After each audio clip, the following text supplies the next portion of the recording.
Hi Sagittarius, kamusta? Welcome back to Pinay Angel Tarot. This reading is your end of March kapalaran para sa mga Sag. General love reading, kaya maaaring mag-resonate o hindi. Pero pag nag-resonate, comment nyo para alam ko.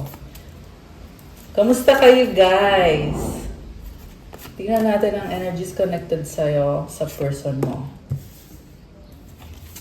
Uy, grabe, intense to ah. Pero isa lang yung kukunin natin. Okay. Daming cards na gustong lumabas. Sa totoo lang. Sige, labas natin yung ibang cards. Okay. Merong person na iniisip ka, hindi mo pa kaya, hindi ka maalis sa isip nitong taong to. Kailangan ka niya. Nalulungkot, emosyonal. Okay? These feelings are eating me alive. Grabe. Sobra siyang na-overwhelm. Para kang you are someone na talagang ginugulo yung isip nitong taong to. Not in a bad way, but kasi may unfinished business kayo eh. Kaya di mapakali tong taong to hanggat hindi natatapos itong unfinished business na to. Okay, parang iniisip ka niya all the time. Ganon yung nakikita kong nangyayari sa taong to. My life is a mess right now. Feeling niya kasi hindi pa siya ready. Andun yung kagustuhan na i-pursue yung connection ninyo. Pero feeling niya, hindi niya mabibigay yung best niya. Which is yun yung gusto niyang mangyari. Na ibigay niya sa'yo yung best niya. Pero feeling niya hindi siya worthy. Kaya, I cannot make a decision. Hindi siya makapag-decide. Gusto niya kasi, pag nag-reach out siya sa'yo, or pag nag-offer siya sa'yo ng pagmamahal niya, gusto niya siguradong tatanggapin mo. Kaya hanggat hindi siya sigurado, hindi siya makapag-desisyon. Okay? Emotions overwhelm me. Ayun na nga, nagiging emotional siya ngayon. It is dark without you. Ramdam niya yung pagkawala mo. Yan yung pinaka-main na mensahe dito sa reading na to. I cannot express myself. And I'm feeling like this person is all over the place sa mga emosyon niya. Ibig sabihin, naghalo-halo na yung emosyon nitong taong to. Yan ay dahil gusto nga kasi niyang kumunik sa'yo. Gusto na niyang ayusin to. So, nahirapan siyang i-express yung mga bagay na gusto niyang sabihin sa'yo. Will you leave me like the others? Ayaw niyang masaktan. Sobrang takot masaktan. And itong fear na to, yan din mismo yung sumasabotahe sa connection niyo. Ito yung dahilan kung bakit hindi kayo, or kung bakit tuluyan ng hindi kayo nagkaayos ng taong to sa ngayon. Pero yun nga, hindi kasi niya maalis sa isip niya to eh. Kasi unfinished business to eh. So, I feel like gagawa din to ng hakbang para once and for all, magkaroon ng closure or ng clarity kung tatanggapin mo ba siya. Nakakaloka kasi gusto niya talagang mag-workout to. I want to be different. Different? Bakit kaya? May gusto siyang gawin na kakaiba? What do you see in me? Parang hindi siya makapaniwala na kaya mo siyang mahalin or may taong magmamahal sa kanya. First time niya ata makaranas ng ganitong klase ng connection or ng tunay na connection. Real love connection. I wish to be like you. Oh my gosh. So, I see someone na nakikita niya sa'yo yung liwanag. Merong gustong nakawin kung anong magandang energy ang meron sa'yo. Okay. So, I feel like may iba-ibang tao sa paligid mo ngayon, Sag. Merong isa dito na sobrang emosyonal at gustong bumalik sa buhay mo.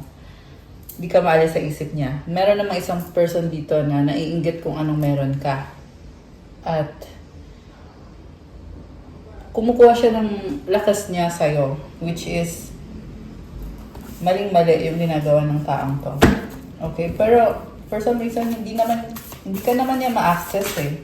I feel na you are protected. Kaya nga, gusto niya kung anong meron ka, pero hindi niya nakukuha, kaya it's dark without you. Ayan. You are protected. That's what I'm hearing. Okay, ano bang intention nitong taong to? Yung taong may unfinished business sa'yo. Four of Wands. Ang intention niya, or ang gusto niya mangyari is commitment, love, passion, romance, Two of Swords. Again, andun yung hindi siya makapag-desisyon kasi takot siya sa mga issues. Okay? Pero may nakita kong posibilidad na magkakaroon ng pag-uusap sa inyo, guys. May kailangan siyang sabihin eh. Something sa life niya na dapat mong malaman na para I'm hearing na may dapat kang malaman para maunawaan mo kung bakit ganyan siya or kung bakit ganun yung ginawa niya sa'yo. So, it's something big na sasabihin nitong taong to. The Star. Oh, wow. So, this is infinity symbol. Ayun, tingnan mo. Sobrang minamanifest ka nitong taong to. Also, may dalawang stars dito. Ang gusto niyo mangyari is magkaroon ng alignment sa inyong dalawa. Ikaw to, siya, ito, or pwedeng baliktad, guys.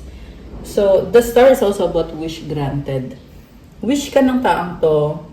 I'm sensing Aquarius energy, although this can be any sign. Meron din dito sign ng Libra, Aries, Leo, Sagittarius, air sign, Gemini, Libra, Aquarius. Although this can be any sign. So, gusto niya maging parte ng buhay mo. And, yung iba sa you guys gusto nang magsama kayo nitong taong to. Or, I mean, gusto niya na magsama na kayo. I'm also sensing the energy of someone else na gumugulo sa connection ninyo. Meron connected sa person na yan, meron din connected sa'yo. Okay, meron siyang kasama, pwedeng family member, na yan yung dahilan kung bakit nahihirapan siyang gawin kung anong gusto niyang gawin sa buhay niya. Kasi ikaw yung gusto makasama ng taong to eh, pero merong humahadlang. Or sabihin na natin, merong nanggugulo, nag-a-attempt na pigilan siya. However, this person is really feeling connected to you on the spiritual level. Okay, the star kasi is also about being spiritual, being connected to God, to the divine, to the universe. So, pangarap ka ng taong to. Three of Wands, waiting. Okay. Hoping siya na maging maayos yung connection niya or yung pag-uusap niya. Ang sinasabi niya dito, wala siyang pakialam sa ibang tao. Magician. Okay. You know, I'm seeing someone doing spell work kasi naiinggit sa'yo. Okay? This is another person. And with this magician and the dark energy here, Prince of Talismans, nagsustok sa'yo. Okay? Merong nagsustok sa'yo na naiinggit at tinatry ka niya influensyahan with bad energy. Pero, andito yung judgment eh. It's not working out for this person, kaya nasa dark siya. So, hindi masaya yung energy ng taong yan. Okay?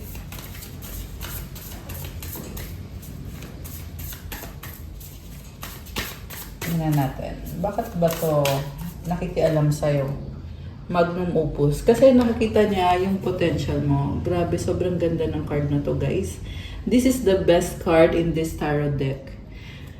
And you are so protected by the divine. So, ewan ko na lang sa taong to.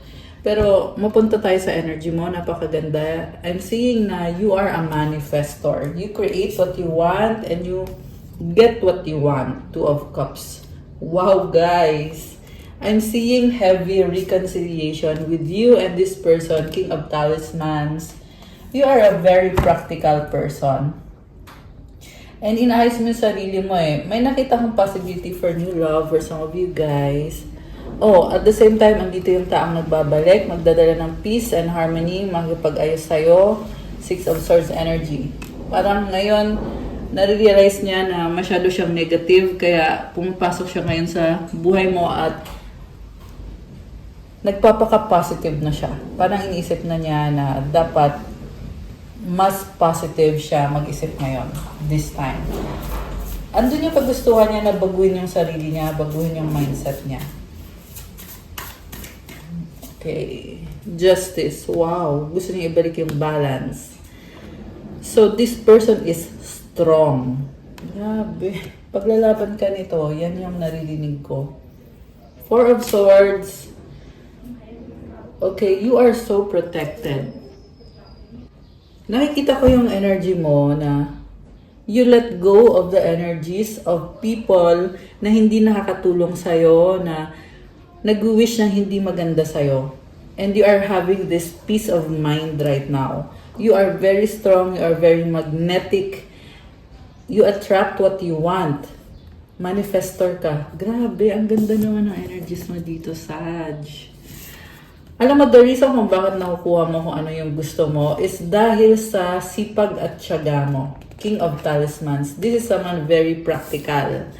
So, you may be dealing with or, I feel like nasa chart mo tong sign na to eh. Merong heavy earth sign, Capricorn, Taurus, Virgo. So, again, focus ka kasi sa goal mo, sa long-term goal mo. At nakikita ni universe yan na talagang gusto mo itong mga pangarap mo. Kaya si universe nagsasabi na din sa'yo, o sige, kasi gusto mo to eh, edi bibigay ko na. Grabe, ang ganda ng energy mo. Judgment. Wow, this is a gift, a blessing. Grabe. It's a blessing, guys. And I'm hearing again yung connected sa love or new love. Merong paparating na love. Meron pag-uusap, meron akong nakikitang commitment. Okay, committed connection. Yung iba sa inyo guys, dala-dalawa yung option nyo. So, mahirapan kayo. I mean, kailangan nyo mag-desisyon. And I just saw 33. May something sa numbers na yon. Kasi kanina ko pa nakikita yung numbers na yon. So, I feel like this is something significant din for you right now, Sagittarius. Okay? Itong pag-uusap na to medyo emotional. Five of Cups. Connected sa taong sobrang nanghihinayang kung bakit niya sinayang yung relationship niyo or yung connection niyo. The Hermit.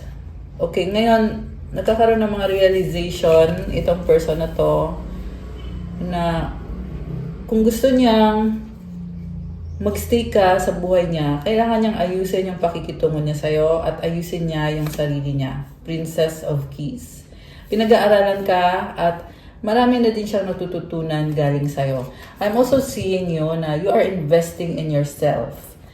So, pagpatuloy mo lang yan kasi parte ng growth mo yan, Sagittarius. And yes, I feel growth para sa'yo on the spiritual level as well as sa career mo. Ganun din, merong growth.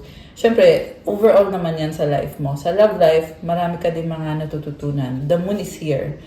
This is about you taking care of yourself and loving yourself and gaining clarity on the emotional level kung bakit mo nararamdaman, kung ano yung nararamdaman mo.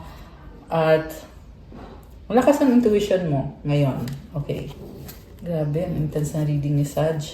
So, Princess of Talismans, you're taking things one step at a time towards your long-term goals. The Tower. This is a big transformation, a big change. And I feel like you are preparing yourself for something big. Okay? Ano to? Tingnan natin. Clarify natin yung The Tower. Four of Pentacles. Okay, building solid foundations slowly but surely.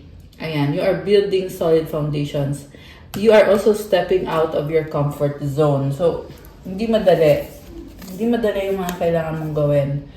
Pero I'm hearing na it is going to work out. Lalo na because you have the passion for this. Ace of Candles. The passion to do well sa mga pangarap mo, sa buhay mo. Death. Wow. Again, this is about a big ending na magdadala din ng transformation. Alam mo, ang dami mong pinagdaanan, Sag. Pero, ang nakita ko sa'yo, you are like this phoenix rising from the ashes. And tuloy-tuloy lang yung blessings sa'yo. Okay? Meron kang tinalikuran or inalisan or iniwanan na energy. Okay? May nakita kong pag-alis, merong travel, and the universe is helping you. Grabe. Princess of Candles, Prince of Elixirs. So, quite challenging, but you know, you are very resilient. Okay, yan yung naririnig ko. Sobrang resilient. Chariot. Oh my gosh! Alam niyo yung meron sa card nito, na to. Ang daming falling stars. So, this is your wishes granted, being granted right now. Grabe! So, sinasabi dito, Sagittarius, your life is changing. Ayan, tingnan mo to, mukha siyang wheel, di ba? Also, merong star sa gitna. Grabe, you are going through an awakening, and hindi lang siya basta-basta awakening. This is a big change, a big positive change that will transform your life. Wow. Nakakagulat. And you are unapologetic about what you want to achieve in your life. Very independent ka eh, 9 of Pentacles. So, kayang-kaya mo, hindi mo kailangan ng tulong ng kahit na sino. Alam mo kung anong kailangan mong gawin. Grabe naman ito. We have 1, 2, 3 vision. Your path will not look identical to anyone else's. That is what makes you unique. Remember that as you stay the path that feels connected, the path will continue to lead you to alignment. Let your vision be as different as you are. So claim this very positive energy. Kasi you are being led into this new path na nagdadala ng alignment sa'yo. Ibig sabihin, nakukuha mo yung mga manifestation mo as long as magpatuloy ka sa path mo. So, I'm hearing na maraming blessings ang ini-enjoy mo at marami pa ang dadating. Kaya, comment, claim blessings, guys. And then affirmation, my path is mine and mine alone. When I follow my path, alignment comes naturally. Huwag mo i-compare yung sarili mo sa ibang tao. Kakaiba ka, nag-iisa ka lang.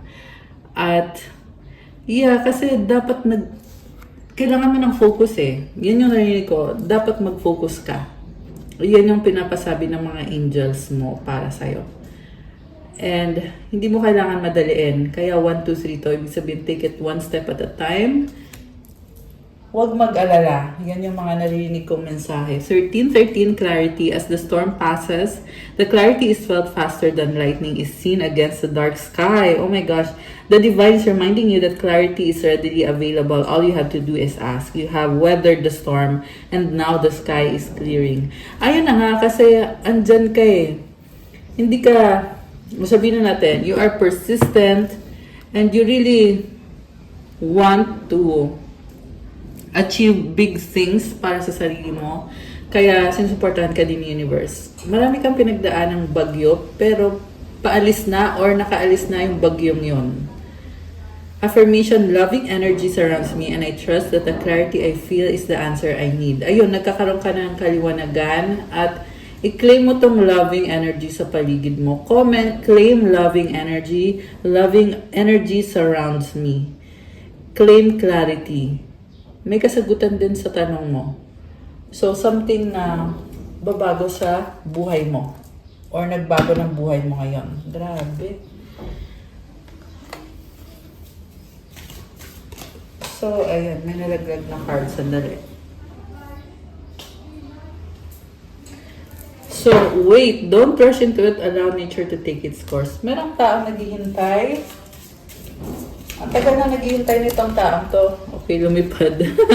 Hinihintay niya yung tamang panahon. My beloved, though we may be physically apart, spiritually we are always united. For love transcends space and time, nothing is missing. Grabe. Ang lalim ng pagmamahal sa'yo nitong taong to. At merong mga LDR dito or merong separation kayo. Pero ang nakikita ko kasi, andyan siya eh. Ito nga, ang gulo nga ng isip niya kasi hindi kanya maalis sa isip niya. Hindi siya mapakali. Grabe. Hindi mapakali. Pero sobrang kang mahal ng taong to. Okay, only time will tell. Grabe. Something about timing na masyado nang matagal. So, hindi mo na in-expect tong taong to. Pero siya naman ay gusto pa rin makipag-ayos or connect sa'yo. Transformation, your relationship is with one another is about to deepen. Oh my gosh. Love conquers and transforms all things. So ito na nga, malalim talaga yung connection ninyo or yung pagmamahal na nakikita ko para sa inyo. At alam mo, pag nag-reconcile kayo nitong taong to, 333, oh my gosh! 333 on the screen. Ayan, comment 333 to claim these good energies. Ito na nga, nakikita ko kasi dito, pag nag-reconcile na kayo, or pag nangyari na itong reconciliation na nakita kong lumabas dito sa reading mo, Sag, it will transform your life because love conquers and transforms all things. May purpose ka, kaya merong connection sa inyo ng taong to. You have a purpose in this lifetime. Grabe, ang lalim naman ng reading ng Sag ngayon. Also, very spiritual connection. And kaya kayo yung reading mo, ano din eh, spiritual din.